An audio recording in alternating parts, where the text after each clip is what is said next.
This is video number 1 for integrated true triangle proofs. So the first thing I want to focus on is being able to determine if triangles are congruent or not. And then if they are, you need to be able to back it up with a justification. One of the 5 justifications is required. So we have the 5 up here. We've got side, angle, side, and then pictures that accompany what each of one of these looks like. Side, side, side, HL. It's got to be a right triangle, angle, side, angle, and angle, angle, side. So definitely take a look back at these pictures as you're looking at the problems and determining whether or not they're congruent. So congruence statements, those are the way that we write out the triangles. So the congruence theorem is one of those 5. The congruence statement is actually saying this triangle is congruent to this triangle. The order in which you name the triangles is extremely important. You need to make sure that the corresponding parts, so the angles that are supposed to match, are in the same location in the name, and that the side lengths that match are also in the same location in the name. So if we take a look at this triangle down here at the bottom, we have that triangle ABC is congruent to triangle DEF. So, and I wrote part of it off to the side, but I really want to take a look at this and kind of dissect it. So if we take a look, the first 2 letters are AB and DE. That means that AB line segment is going to have to be congruent to the DE line segment. And if we take a look at the picture, we do see that. So AB, that double tick mark, DE, double tick mark. We can go through and take a look at the second and the third. So BC and EF. So we know that BC must be congruent to EF. Again, looking at the picture, we've got BC, single tick mark, EF, single tick mark. So those are the ones that do match. Then we want to kind of finish the loop. So we do CA, FD. So CA must be congruent to FD. Okay, looking at the picture, CA, 3 tick marks, FD, 3 tick marks. Okay, so that covers the side lengths, but we also need to be able to handle the angles as well. So I'm going to come in with a couple more colors.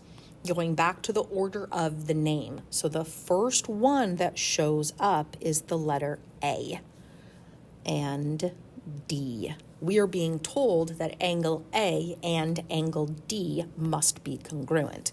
Again, it's all about the order of the name. So angle A congruent to angle D, which we can see in the picture. We have a single mark and a single mark. Likewise, we can go through the rest of the shape and do the same thing.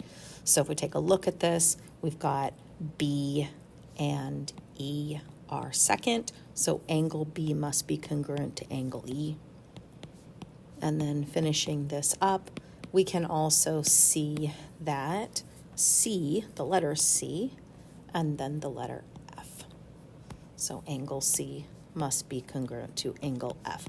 So if any of these are out of order, then you would be matching up parts, whether they be side lengths or they be angles, with the incorrect partner. So you want to make sure that they're matched up appropriately. Okay, do have a couple of examples here. So first thing we want to do is take a look at the picture and determine if any of the 5 reasons is actually in the picture. So if I take a look at question number 1, I see that I have 2 angles identified and a side. So what you can do is process of elimination. So 2 angles, 1 side. So it cannot be side, side, side. None of the angles are 90-degree angles, so it's not HL. It cannot be side, angle, side either. That's 2 sides.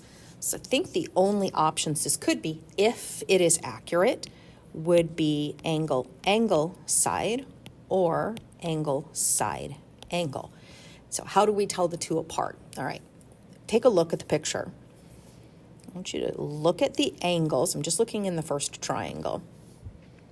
I see my 2 angles there. If I were to connect those 2 angles, so from their corners, is that line segment, so BC, is that the line segment that is marked congruent? If it is, this would be angle side angle, because it's the side that connects the 2 angles. In this case, it is not. If we take a look, you'll notice that the side that is marked comes from the double arced corner. That's important. And goes to the empty angle where A has nothing in it. So I'm looking here and there's an empty angle. There's no markers there. So I want to make sure that I have the same situation in the other picture. So I'm going to do my color coding again. So I did my single arc blue, the double arc pink. Let's go across the marked side. It needs to be in the same relative position as the other side. So coming from the double arc or the pink angle, going across the side to an empty angle. Notice that D is also an empty angle. There's no marks there. So I am going to say that this is not angle, side, angle, because the side is not between them. This is angle, angle, side. And we do want to put congruent at the end. And then from here, we just need to name the triangle. So it doesn't matter what the order is of the first triangle, you just have to match it with the second one. So let's say we do ABC. Is congruent to? Okay. So angle A has no mark in it. Go to the other triangle. Find the angle that has no mark in it. That's D. Notice that I went from A to B, so no marked angle to the pink angle. So I think I would have to go from the no marked angle, D, to the pink angle, which is S. And then you only have one more place to go. Okay, let's take a look at question number 2. On question number 2, you do need to be able to identify things that aren't necessarily given to you, but just be careful. You should be able to back it up with some vocabulary. By that I mean you're really only looking for reflexive, so a side or an angle that is shared, so it's the exact same thing in both of them, or you can have vertical angles as well, which we talked about in the previous unit. So if you take a look at this picture, I think I have got reflexive right here in the middle. So I'm going to go ahead and color code that pink. Now, we technically have 2 triangles. We've got the one on the top that has the letters U and S and T, and then we have the triangle on the bottom that has the letters U and S and R. So if we take a look at this, I am only looking at the top triangle at this point. So I'm going to go ahead and let's highlight this guy orange. So only the top triangle there. If I take a look at it, notice that I do have all 3 sides are marked. So I've got a single tick mark, a double tick mark, a triple tick mark. Okay, that looks like side, side, side to me. Let's take a look at the bottom triangle now. Ask yourself, do you have the exact same thing? Do you have all 3 sides marked? Yes. We have a single tick mark? Yep. Double tick mark? Yep. Triple tick mark. Yeah. I do believe that there's no angles that are marked here. So I think what we have here is side, side, side. Congruence. All right. Now, when we're naming the triangles, since there's no angles marked here, you might want to think about the tick marks that you're going across. You may as well do this in order. So let's start with angle S. Because I want to go across the single tick mark, then go across the double tick mark, then go across the triple tick mark. So in order to do that, I think I'm going to start at S, go across to T, then go down to U, and then finish my loop. So I believe I would like to call this one STU.